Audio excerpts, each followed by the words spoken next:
Hey there. So think about it. Every single second, tons of data is flying around, trying to get into and out of our networks. So what's the deal? What decides which data gets the VIP pass and which gets bounced at the door? Well, today, we're going to pull back the curtain on the invisible rulebook that runs the show, the Access Control List, or as you'll hear it called, the ACL. And that really is the big question, isn't it?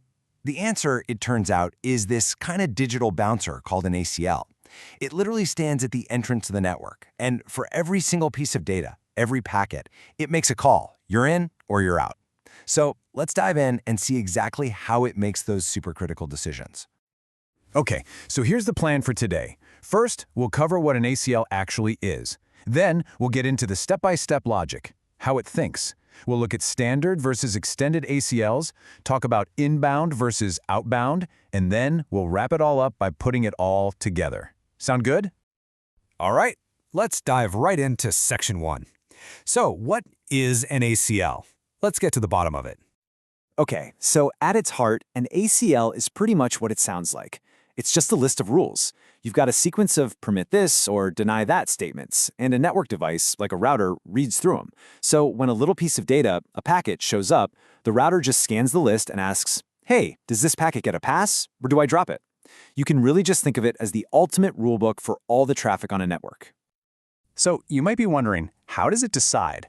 Well, it's definitely not random. The ACL is super methodical. It looks at the header of every data packet. It's kind of like reading the address and the what's inside details on an envelope.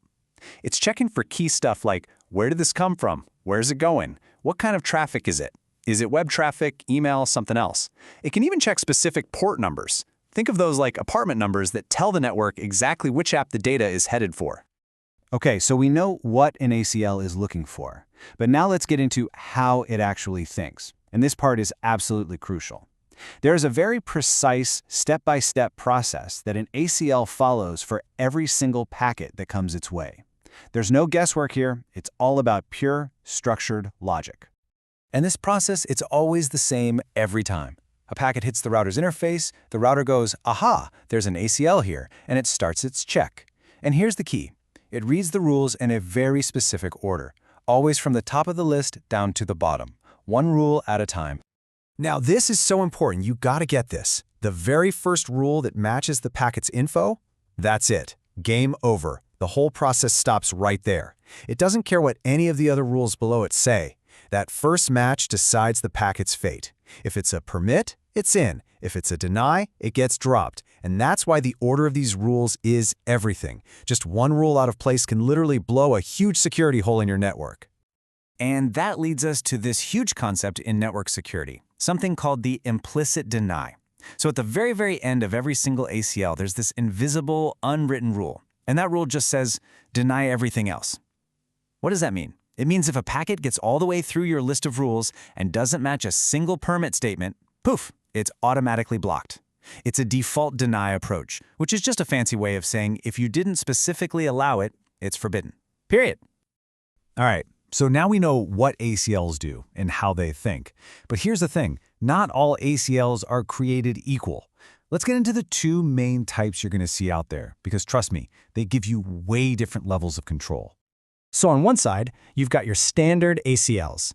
Think of these as the blunt instrument, They're super simple, they're really fast, but they can only make a decision based on one thing, the source IP address. That's it. Where did it come from? But then, on the other side, you've got extended ACLs, and these are the surgical scalpels. They are way more powerful, way more specific. They can look at the source and the destination and the protocol and the port numbers, the whole shebang. And this chart here just lays it all out perfectly. Look at that.